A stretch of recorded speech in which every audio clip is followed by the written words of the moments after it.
لقد كان لكم في رسول الله أسوة حسنة لمن كان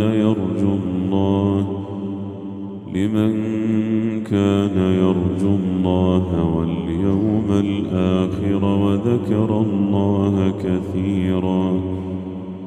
ولما رأى المؤمنون الأحزاب قالوا هذا ما وعدنا الله ورسوله وصدق الله ورسوله وما زادهم إلا إيمانا وتسليما.